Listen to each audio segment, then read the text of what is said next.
This program is designed to provide general information with regards to the subject matters covered. This information is given with the understanding that neither the hosts, guests, sponsors, or station are engaged in rendering any specific and personal, medical, financial, legal, counseling, professional service, or any advice. You should seek the services of competent professionals before applying or trying any suggested ideas.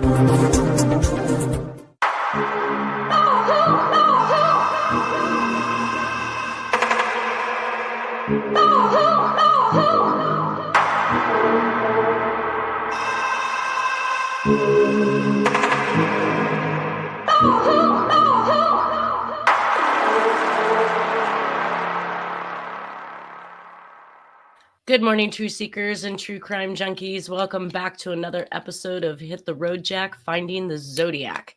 Today, we're going to continue on with the Jonbenet Ramsey evidence. We were working actually on a statement analysis last week where we were talking about or discussing an individual's analysis of the statements that were made in that ransom note.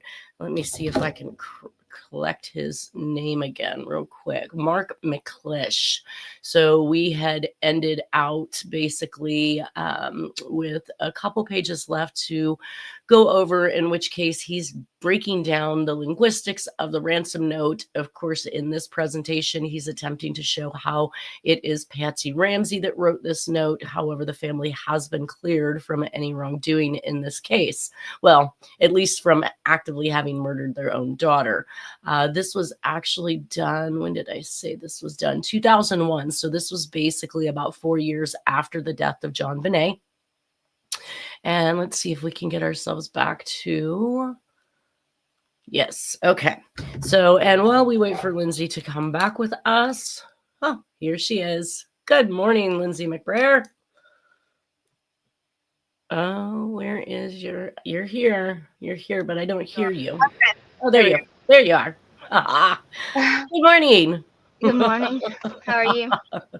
I'm exhausted. I went deep sea fishing yesterday, and we did not finish boiling the crabs until about midnight last night. So I'm barely hanging in there, but we're going to make it through. Yay. Oh, well, you had some good eating. Well, I didn't get to eat it yet. Obviously, that was all cutting, prepping. Yeah, doing all the things except for eating. But that's okay. My mama made a great meal for us when we got home. So we had a hot meal at about 9:30, 10 o'clock at night. Well, we left off at the end of the statement analysis and examination of the ransom note. So I'm just going to pick up where we left off. And if Nolan joins us today, I'm sure Juan will pop him in. But I have not talked to him to know whether or not he's going to be here. Yeah.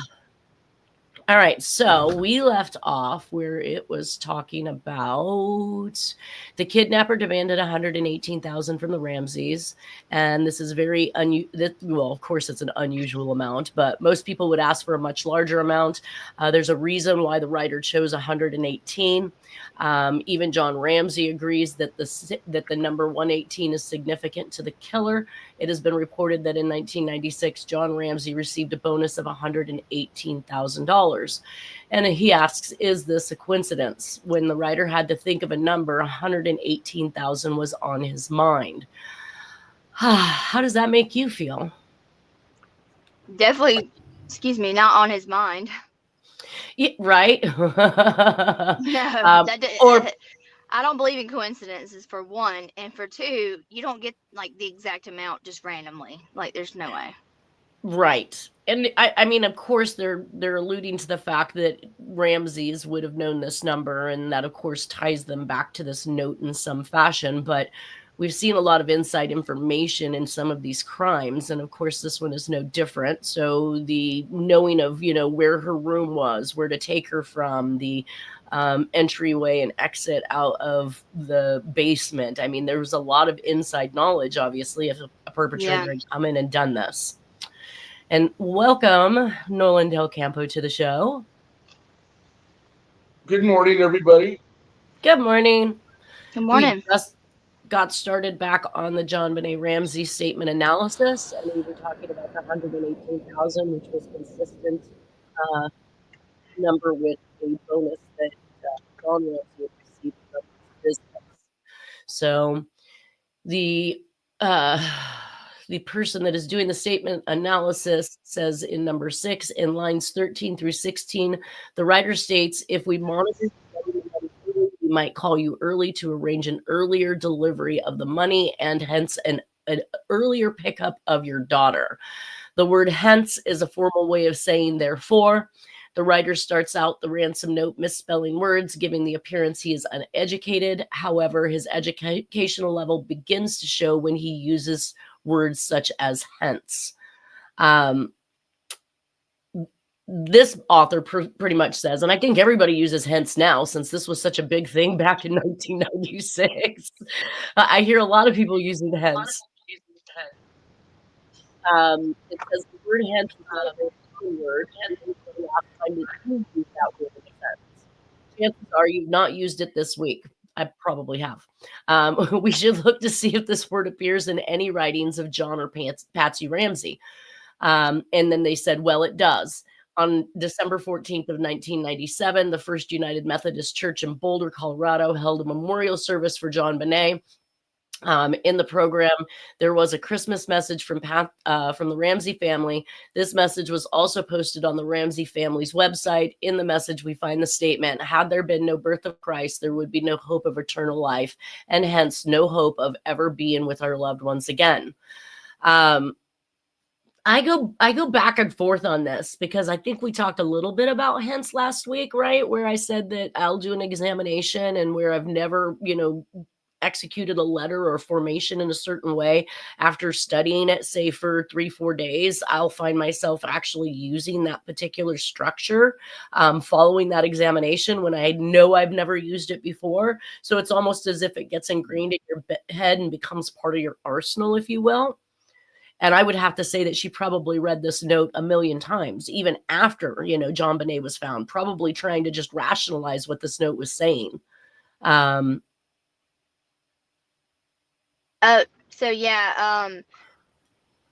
think that it was just there. I don't think there's any aspect on that word, honestly. What do you mean aspect? I don't think there's anything that, there's nothing particular to me that seems would be with that word. Cause I use that word. And I think that had this been a Christmas greeting from the year previous to her dying, then that would throw suspect on them. But since this is a year after her death and they've read this word hence in this letter, who knows how many times, makes me feel as though it could just have been. And of course, we are also using Christ language, right? God language. I don't know how to say this correctly because I'm just not a Christian. I'm not a religious person. Spiritual with the earth, got this, but nope, this religious stuff is really kind of just to me another organized moneymaker. But I feel like hence is actually used, right? In that terminology. Like in the Bible. It may or may not have significance. I don't like Lindsay's saying, I don't see the importance of it really. It doesn't really stand out to me. No. Yeah. As for something that somebody picked out about what she wrote a year after her daughter had died, that has no importance to me. Like I said, had that been the message the year before, then we might be talking about something. But even then, because they are such high influential people, obviously, with Jonbenet and all the pageants and all the followers and these kind of things, even if they had done it ahead of time, that would have been another piece of inside information somebody may have already known about her before writing this note, right? Yeah. Well, he goes on to say the word hence is a transition word. You do not have to use the word and with it. For example, the arcade was closed, hence I spent my money at the mall. The writer of the ransom note used the phrase and hence in their Christmas message. The Ramseys used this same exact phrase. Had there been no birth of Christ, there would be no hope of eternal life and hence no hope of ever being with our loved ones again. Again, they read this in this note. Go ahead, Nolan. Oh, that's all right. I just had to take my mom called. I had to get rid of her. Oh, I was like, raise the hand. I also feel like when we were dealing with the Zodiac, that he used a lot of not need. He used a lot of phrases that were not needed. So he was basically double Yeah. saying and doubling down on things and statements in his own messages. So this is no different to me. And like using the word rather and, these pretentious words that aren't necessary in the sentence because the sentence works without it. And we've seen a lot of that in the Zodiac. So this wasn't too far off that mark. Well, and I've never seen anybody use and hence. Well, that's because they mean the same thing. Yeah. And of course, once again, we're going back to the fact that they've read this message about their daughter a million times, I'm sure. Yeah. Well, it's just like if you're around somebody all the time and they say a certain saying like dude, then you're going to eventually start saying dude because you've been around them so much. I mean, I've picked it up from my kids, so. Right. What was there was one that people like, irregardless, right? So the people who say irregardless when that's not even technically a word, it's regardless because irregardless pretty much means the same thing, regardless. Like, and so I see people using that, and that's because again, like you just said, Lindsay, they've listened to other people say it a lot of times. And I used to actually say irregardless, like way back in the day, but learned that that was not the correct way to state that word. And since have removed that, so now I do get a little chuckle every now and again when I hear somebody say irregardless. But I want to correct them. Not my place. You guys roll with it. If you haven't learned it yourself, you're not going to learn it from me. So he goes on. What's that? As a writer and a journalist, I learned early on not to use irregardless. Right. Well, and I took AP English in high school and I took advanced English in college. So I'm like, I'm a writer too. So, I mean, I can't stand it. It drives me nuts. When somebody says, I just cringe. When something's not right in the sentence, I'm like, oh my God, why did they do this? Like, that's literally the first thing I do. Mine's editing. So if I read something that's not correctly stated or has misspellings or the use of the incorrect words, it drives my mind crazy. I can no longer focus on what I'm supposed to be reading because I get all caught up in their edits. And then I'm mad that I'm having to read this with edits, and I'm done. I don't even want to look at it anymore. Yeah. But I'm sure I have plenty of edit issues in my presentation. I'm sure of it. I've seen many. None of us are above it. So he goes on to say the writer started to say that upon receiving the money, he would deliver Jonbenet to her parents. He then realized that a kidnapper would not deliver the hostage, but would tell the authorities where she can be found. I thought that was a very interesting point there because you're right. Who's going to show up with this kid in person and take the chances of being arrested? Yeah. Or just your identity revealed at the very least. Yeah. At a minimum, yeah. What are you even going to say? I gave her to a friend. Like that friend isn't going to go down until they cough you up. Come on. Well, it's like in the Lifetime movies, and they're like, okay, well, I'm dropping her off at the fire department if you do this. Right. Yeah. You're going to drop her somewhere and tell her where she can be found, which is basically what he's saying here. He says, therefore, it's so weird. It's such a long letter, and it's just a ruse anyway. Yeah. It's just weird. I think that's what made everybody want to look at the Ramseys because it's something you had to sit around and have time to do. But I feel like the time frame in which she discovered the note and called the police, like she didn't heed or pay attention to the note that said, do not contact the police. It's literally what she did do. So, I mean, if you're telling me that she called all of her friends, got all of her friends over there, and then they all sat around trying to put together this note to get the Ramseys out of trouble, again, I think you have some issues with that philosophy. It just doesn't hold any water. Well, and like it's like constantly the person that's writing it is constantly explaining, right, and over explaining the over disclosures. So he goes on to talk about this whole we would deliver, and of course this word was then I believe crossed out. So he said therefore he changed it to pick up. So first he said we'll deliver her, Then he crossed that out and changed it to pickup. It's doubtful that a kidnapper would make this mistake. More importantly, an examination of the author's writing style shows us that whatever comes before the phrase "and hence" is supposed to come after the phrase "and hence." So I thought this was also an interesting take. They put in here, let's see, we might call you early to arrange an earlier delivery of the money and hence a earlier delivery, but then he crossed that out, pickup of your daughter. And so the author in this letter is using it correctly, right? It's before and after.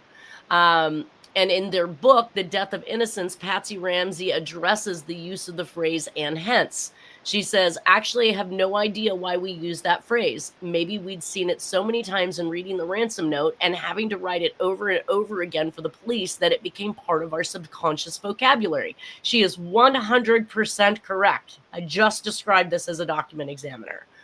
It says, who knows? Then again, maybe people everywhere use the phrase "and hence" every day of the week because it's a normal part of the English language, as Lindsay mentioned. It says, like I said, when was the last time you used that phrase? This guy wants you to believe that it's just not something that's often used. So he goes on to say it is not part of the normal English vocabulary. Patsy Ramsey does not tell us why they use the phrase. Hello, duh, did you not just hear her say? She only says maybe it is because they saw it in the ransom note and had to write it several times for the police. She then asked a question, who knows? She doesn't know. It is. I literally didn't know why I used that formation the next day when I know that was not in my writing arsenal the day before or, previous to that examination. Yeah. Says she is trying to sweep this under the carpet as if it is no big deal. However, this is a very big deal. We have the same phrase that is in the ransom note appearing in their writings. On October 12th of 2000, the Ramseys did a webcast interview with Newsom. I'm sure that's not our governor.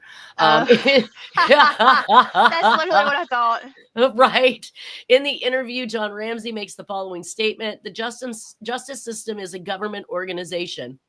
Ding, ding, ding. And hence should be looked at with some degree of skepticism. Many Ramsey supporters believe the Ramseys did subconsciously adopt the phrase "and hence" found it in the ransom note. It says, okay, I will admit it is possible, but let's take a look at the phrase "and hence." When we look at the original ransom note, we find the writer had crossed out a word, and that's the word "delivery." We see the same writing style in the Ramseys' Christmas message. Had there been, we've already read that, and hence no hope of ever being with our loved ones again. So the Ramsey supporters would have us believe that the Ramseys not only adopted the word "hence," they also adopted the phrase "and hence." Oh my God. And they also adopted the killer's writing style, possible but not probable. So he doesn't seem to understand as he's trying to bifurcate the two words. That is exactly how it was written in the note. If they what were it seems like to me is what he.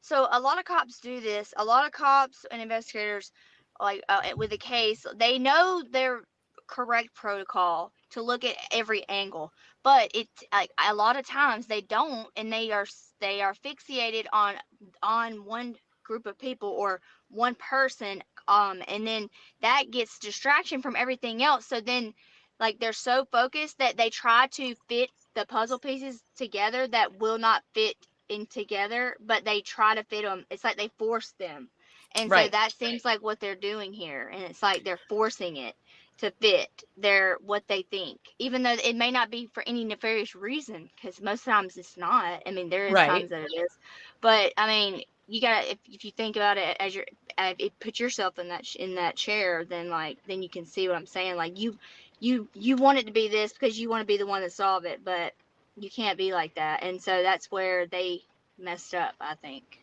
Well, I mean, when this guy tries to say that "and hence" is something that, is their writing style, once again, they read "and hence." They read "and hence" as many times as they read the word "hence" in this note, right? Had they never seen this note, had this note never been, something that they located inside of the house, and they had never seen the "and hence" statement, then it becomes very significant that you find them using it in everyday life or communications, because that is in fact the way they write. But in this particular case, and hence it goes together. So why this author is trying to, state that it's bifurcated, and the fact that it's together makes that more significant, when that's exactly how they read it, probably 100 million times. Who knows how many times she had to write this note? That will also instill the and hence into your arsenal. I tell people that when I'm a wordie, so when I learn a new word, I want to, say it as many times possible in a proper sentence throughout the week so that it becomes a part of my arsenal. And they say 21 times makes a habit, right? So how many times has she read this and wrote this? And I'm pretty sure that it's likely more than 21 times, which would now have instilled it in her arsenal. I think the authors just got it backwards. Like, if the time frames were swapped, or they never saw this letter, then yes, that would be significant. But to me, it simply is not. And again, it's an overuse or word salad, if you will. That's what I call the Zodiac, right? He'd use multiple words in a single sentence, and some of them weren't necessary, but they basically meant the same thing. Well, that takes us to Fat Cat. I don't know if you guys, what is your perception of Fat Cat? Fat Cat? Mm-hmm. Someone that's rich. Yeah. And kind of what's the word? Over the top a little bit. Yep, this little version of this wants Fat others Cat to know that they have money and power. Right. Well, or wants somebody to know, or that's somebody's perception of or a person tries who to has put money on and those power. airs. Yeah. Right. Yeah. And with a lot of the things that I did with the Zodiac, I would look up some of the phrasing. We found a lot of it to be very Southern. Some of it originated actually from Lubbock, Texas, where Jack originated himself. So, of course, I ran a lookup to see what Fat Cat meant. I mean, I figured Fat Cat was just somebody with money. Doesn't necessarily mean you're fat, but you're pretty much hopping all over town just whipping out that cash. So when I looked it up, it was very interesting to see the makeup and background of that statement. So Fat Cat is the term that I looked up from Wikipedia, which is the free encyclopedia, and it says Fat Cat is a political term. Originally just Go ahead. I'm trying to find something. Go ahead. Keep going. Okay. So it says Fat Cat is a political term originally describing a rich political donor, also called an angel or a big money man. So I found that to be extremely interesting, because we are saying that these are politically driven, murders. Some of these are legitimately like to stop somebody even in their tracks of, running for a particular office, as we've seen with some of these governors or senators that have lost their children. I think that John Ramsey is probably right up there with the amount of money that he was making. It says the New York Times has described fat cats as symbols of a deeply corrupt campaign finance system riddled with loopholes. How's that one make you feel? Oh, yeah. He is exactly what they just described. But there's another word that was used in political. Trying to find it. Oh, wait. No, but I'm just trying to cover the words that are actually in this particular ransom note, and Fat Cat was one of the ones they used. I just thought it was very interesting to note that it is a symbol of a deeply corrupt campaign finance system riddled with loopholes. That kind of like runs right up the alley of this whole theory that we've got this group that's working for, the mob, the syndicates, the media, politicians, or at least creating a narrative for somebody who's in power, right? Mm-hmm. It says that's exactly what it is. Yeah. That's exactly what this whole thing is. With Americans seeing them as recipients of the perks of power, but able to buy, access, and influence policy and even veto appointments. It is commonly used to describe a rich, greedy person who, due to ownership of large amounts of capital, is able to live easy off the work of others. In the UK, it is also used to refer to executives whose pay is deemed by others to be excessive. The word was first used in the 1920s in the United States to describe rich political donors. The term's coinage for political purposes has been attributed to Frank Kent, a writer of the Baltimore Sun, whose essay Fat Cats and Free Rides appeared in the American Mercury, a magazine of commentary run by H.L. McKinnon, And Kent wrote, "A fat cat is a man of large means and no political experience who, having reached middle age and success in business and finding no further thrill of satisfaction in the mere piling up of more millions, develops a yearning for some sort of public honor and is willing to pay for it. The machine has what it seeks, public honor, and he has the money the machine needs." The 1960 campaign for the right. The 1960 campaign for the Democratic nomination to the presidency was marked by competition between fellow Senators Hubert Humphrey and John F. Kennedy.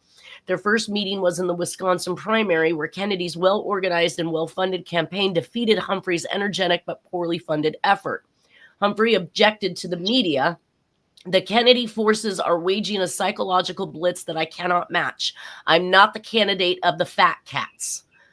A 1972 book by sociologist G. William Domhoff titled "Fat Cats and Democrats," interesting they put those together, contrasted the Democratic Party's perceived populism with its funding structure. In Domhoff's view, the short of a nationwide system of public financing for candidates, it seems likely that wealthy fat cats will find one way or another to finance the candidates of their choice. The campaign finance reforms following the Watergate scandal greatly reduced the amount of money that individuals could contribute to a political campaign. In the words of Ben J. Wattenberg, "The fat cats were driven from the temple." That's certainly not true. They're just now taking the money more quietly. Right? I don't think any of this funding is ended by any means. What does it say? What does it mean when they're taking it from the temple? Like, what is that, a figure of speech? We're driven from the temple, kind of like the evil cast out by God, I would think, right? The temple, okay. I would think, would be like church or something like that. Fat cats were driven from the temple, and obviously it's a derogatory term. It says during a night. And who funds these organizations? Who are the donors? That's well, it would be like Trump facilitating the Clinton's administration, right? He was a heavy donor to their. But we know about those donors. But I'm talking about other donors for corporations that are not they're looking for their agenda to be passed, their legislature to, they're trying to get their person into office so that they can somehow affect laws. Do you have your hand up, or are you waving off your mom again? No. Sorry. Go away. Hi, Mom. Yeah, no, I think that it literally boils down to, I think it's kind of like this whole thing we had with the redistricting that was going on. Clearly, the, Democrats were willing to shut down America and start America if they didn't get these hundreds of billions of dollars to feed non-Americans and foreign help. They are so adamant about wanting to do this. They're willing to detriment the U.S. population in order to facilitate this agenda, which tells me that this is very important to them. Well, this is very important to them for some reason. If they're willing to starve us and shut us down over this money they want to be able to give to these people, what power are they getting back from these people? This is a tit for tat, guys. They're not doing this out of the goodness of their hearts. They want to make it look like they're bleeding hearts that are wanting to help everybody. But the reality is that there is some agenda that's going to be met.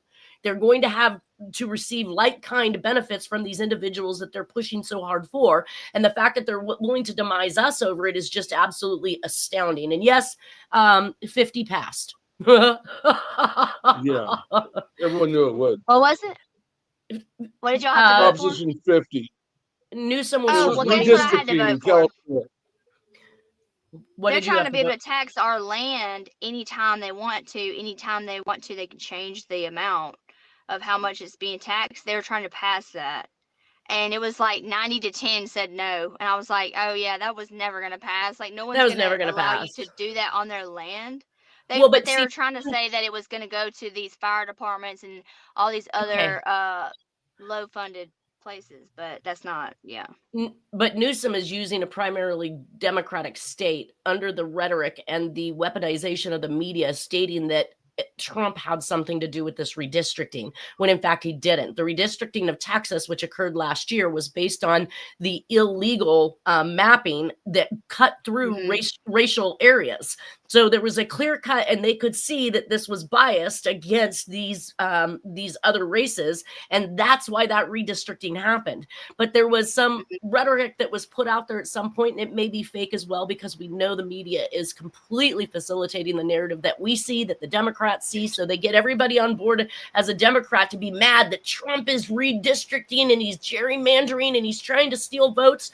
He's not. He I guess he made some comment to Texas that give Republicans an extra 5 seats. Now, whether that was a joke or whether that was even really said, we will never know. But that's what they're going to tell the Democrats. So now the Democrats are running around, let's redistrict all of our states. And they're doing it as a tit for tat. They're doing it call it a vote and say it's legal. I'm sorry. I just don't buy that. We already voted. And when I was reading it, there's many states that have done it over the last year. California is one of the very few that Newsom outwardly says, I'm doing this to gain more Democratic seats to counter any Republican seats that are gained over here. So he's legitimately the evil narcissist that wants to make things happen. Yeah. And he asks the public to do it, and he acts like that's some legal act, and the Dems just don't seem to understand. That's not going away. Once we give them that redistricting power, I highly doubt we'll see it come back.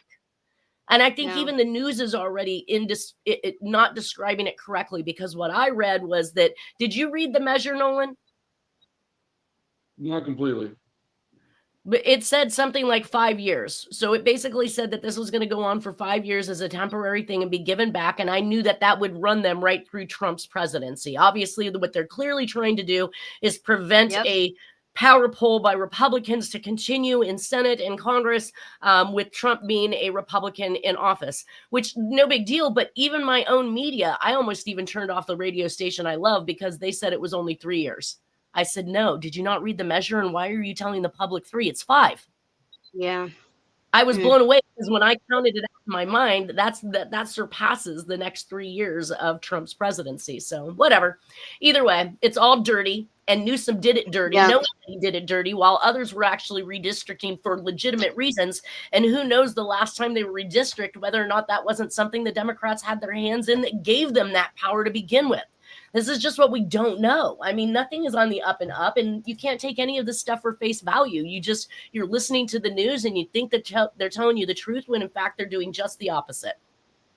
Well, you have to go back and do your own research with anything that anyone says at this point. Well, and that's why I did it. And I saw all the other states that were doing it. And it looked to me that Texas and Florida were doing it based on inadequacies in the actual districting. And it was unfair to those different races.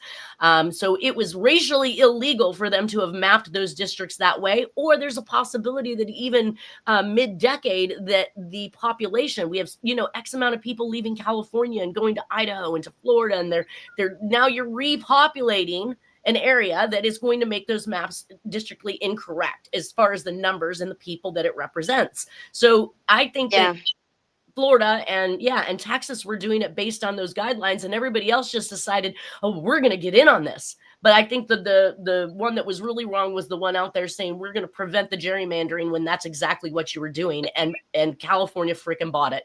What a bunch of sheeples. Anyways, during a 1997 $1,000 per plate dinner at the Hilton, Washington for the Republican Party. Oh, funny that we go there. Which the New York Times dubbed a lucrative display of the resilience of big money campaign fundraising. Street protesters calling for further reform dressed in fat cat costumes and chanted, hey, hey, ho, ho. Corporate fat cats like Tim Gerlich have to go. In the 2008 Democratic race, a group of wealthy backers of Senator Hillary Clinton wrote to Speaker of the House Nancy Pelosi, warning her they might withdraw financial support for the Democratic Congressional Campaign Committee of Pelosi if did not change her position on whether the party's superdelegates should support the party's pledged delegate leader. According to the Center for Responsive Politics, the signers included donors such as Ham Saban and Robert L. Johnson, and had given the party nearly $24 million since 2000. So see, where did we cut off? Where did we cut off how much money a person can donate?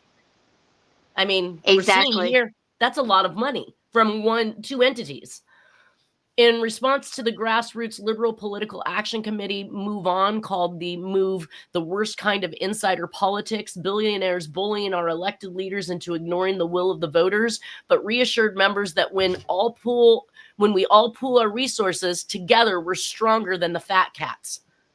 That's a very interesting. So let me tell you something about the donors, because it does tie into this and to everything.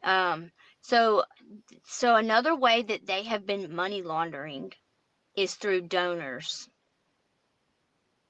and under disguise of donating money to other countries and other corporations that are tax-free, even not tax-free. That's literally how they've been doing it. So they don't go, they probably still go through the banks like they used to do with Bush, but and back in senior Bush days, but they caught on to the bank thing. So it's like, okay, what do we go to now? Well, then they go to doing it through donors. But would they, well, and they're private, right? So you're not knowing who's donating the money. They're not telling you. So well, and they can only tell you if they choose to, which a lot of them do. You can go out there and look and see different corporations who donates what, and it will list. But then they'll also say, it'll also list ones that are private, but it just says private. Well, to me, this whole Measure 50 thing is exactly what I've been saying, that, this country was built on illegal monies and gains. But a lot of these families that are the highfalutin rich individuals that own pretty much everything, their money in the beginning was made illegally.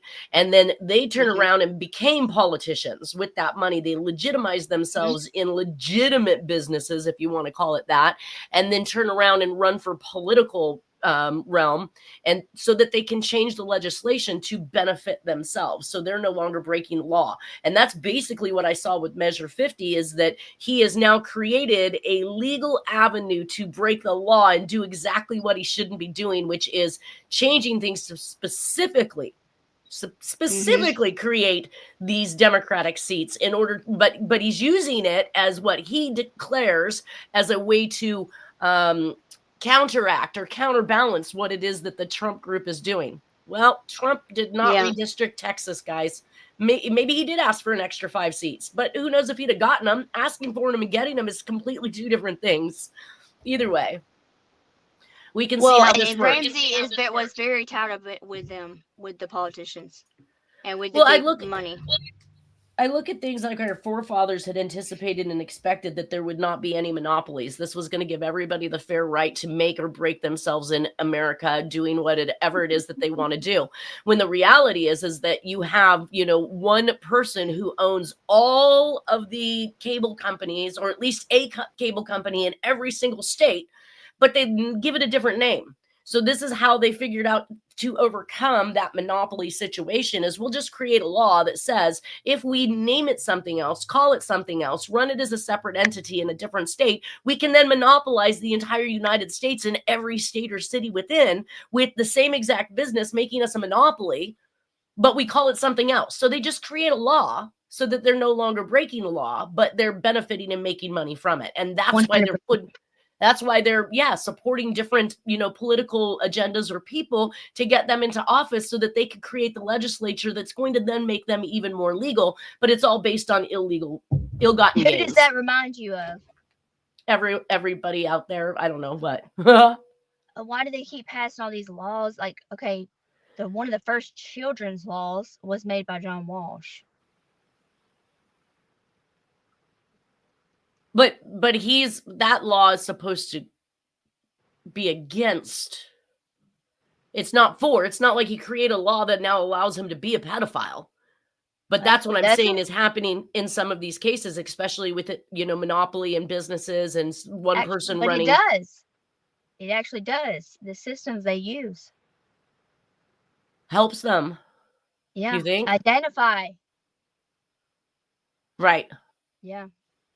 Well, yeah, it will help them to identify missing children. I mean, well, it was supposed to help identify missing children, but ones that aren't missing. It did. I think initially when the program came about, let's fingerprint your kids and get a DNA swab and let's do all of this stuff. It literally legitimately did help to identify children all across the United States. Maybe So even just across imagine what else they can world. do now. Yeah. Yeah. So to finish off the Fat Cat series, it says the word has since acquired a meaning of rich, powerful person of possibly undeserved wealth. Now, why would he call himself that? Right? Why would he or Patsy refer to themselves as somebody that's rich, powerful, and undeserved of their wealth? Because I'm pretty sure that John Ramsey believes that his business, well, I had read some things that indicated he had sold an outdated software program to Lockheed. Was that? I think it was. That was Lockheed. And that the technology was due to change, so he's selling them an old version of it, and evidently that was a government contract for big money, and you had some people that were you had some people that were pissed off in the end, and maybe that could have been one of the reasons that he, suffered the loss that he suffered. Either way, it says in the British media, printed media, a fat cat is usually depicted as a cat-faced, clad in pinstripe suit, that's to me mob, corpulent, middle-aged man holding or smoking a thick cigar representing a venal banker or a high earner executive or captain of an industry. And that just describes literally all of them. All of them. So if you think about it, they want you to think there's all these separate groups. Okay, you got the mob, the mafia, the cartel, this, that. But these groups that are separate cannot function how without they each need other. to without each other. Yes. And without communicating with each other. Exactly. Yep. So I have the Charlevoix, Michigan address, I believe, which was the Ramsey home. We'll talk about the knot here in a second, but I don't think that 8-year-old Burke could have executed that Garrett or that type of knot. She was found covered in a white blanket, and it was supposedly her favorite blanket, which has also been perceived as a message of comfort. Usually when somebody feels guilty or, feels remorse for something that they have done, they will, cover usually the face of the individual that they've killed. I've seen in many cases, but to provide them with some type of comfort also indicates some type of a personal connection, or that person didn't really want to commit that crime. Maybe that individual was being forced to and then subsequently felt bad about it, but was going to give her something of comfort, which happened to be her. And how either she was holding onto that blanket when he stole her from her bed, or he was aware of the fact that was the favorite blanket. Yeah. One of the two. Oh, so about the brat, real quick. So was yes. Jack in the Navy? Yes, 100%. Okay. Yeah. So I lost you. I lost your sound. Is it me? Nolan, are you there? No, I'm here. Yes. Okay, so I've just lost her. I lost Lindsay too. I don't see her. Okay, so she's probably going to have to come back on, so I lost that sound. You hear me? There she is. Okay. Okay. So that knot is identical to the one that was created in the Ramsey case, to the same exact way typically that sailors are taught in the Navy. And do you know the name of that knot? Because that's something I've been on the search for. Did you figure out what that knot was? I have it somewhere. I can. We're going to look at some of the knots I've been collecting, because, of course, this obviously intrigued me. And any place that I go where they have fishing or crab or whatever, they usually in those types of restaurants will have great big, huge framed versions of all different types of nautical knots. So we'll look at that in a second. Let's see.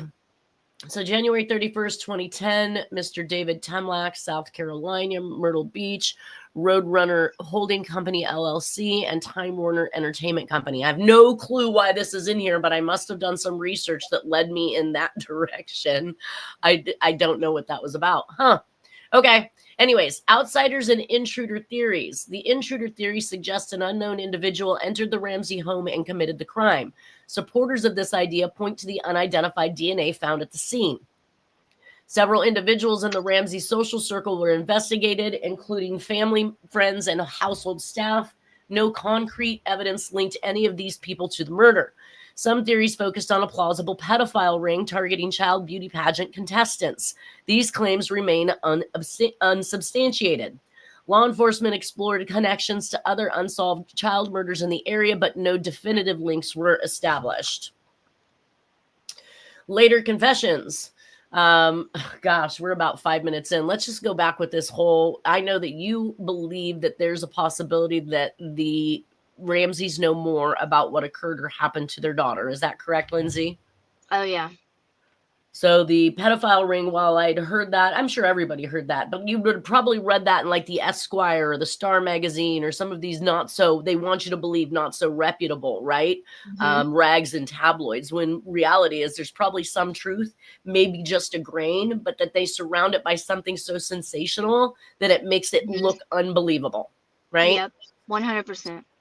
So I think that there's a huge possibility, obviously. And that even lends to the fact of later confessions, where John Mark Carr confessed to Jonbenet's murder in 2006, attracting a significant media attention. His DNA did not match the evidence from the crime scene, and his confession was deemed false. So we have another person here with inside information, such as the ransom note contained, right? Whether he was force-fed this or not, we are going to definitely talk about him next week, because as we go into this stuff, he was literally busted and jailed for child pornography on his computer at school where he worked. So we will get into and that touched base, obviously, right? That drew half of America over to, oh, it's a pedophile ring. Well, and why does this happen so much? They bring in this dude they think, oh, he might have done it, and then, oh, well, he didn't do it, but we found porn in his house. We found porn on his phone. We found no. There was porn. There was porn found on his computer in 2001. No, I'm saying there's a many of them like this. Many. In many different cases. No, yes. I know. I'm just saying that this is a patsy that they used, I think, not only to perpetuate the anthrax mailings in Malaysia and Thailand, which is exactly where he absconded to, but also to perpetuate the thought or concept that the Zodiac was overseas and no longer in the U.S.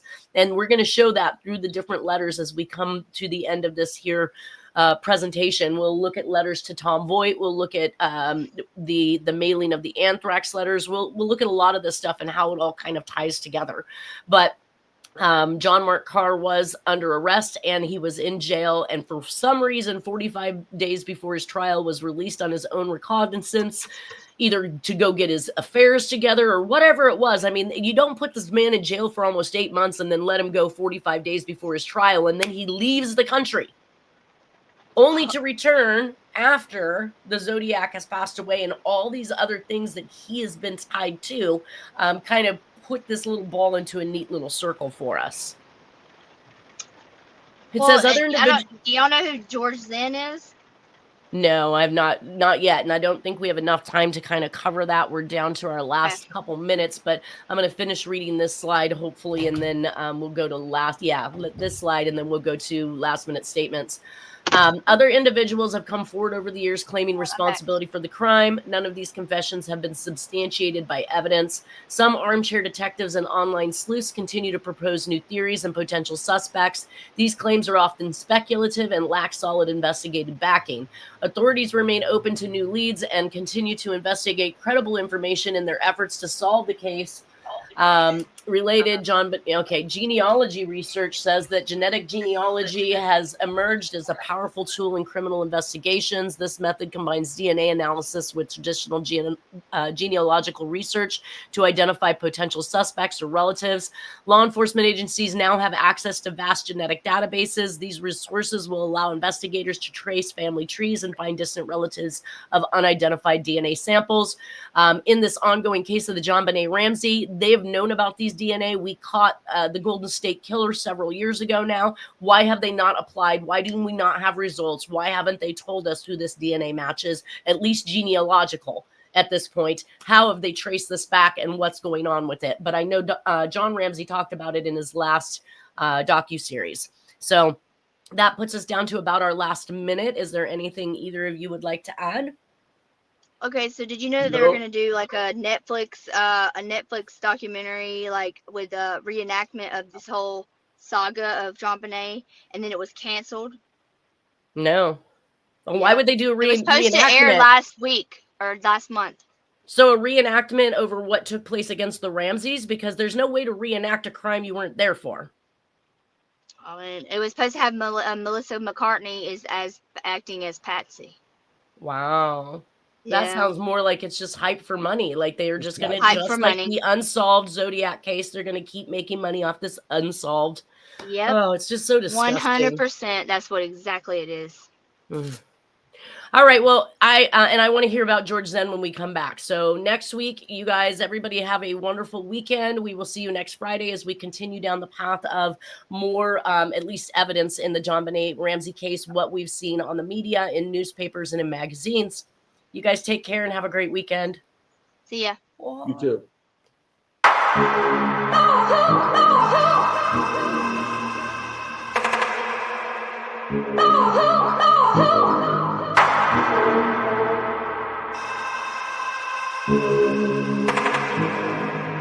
Oh,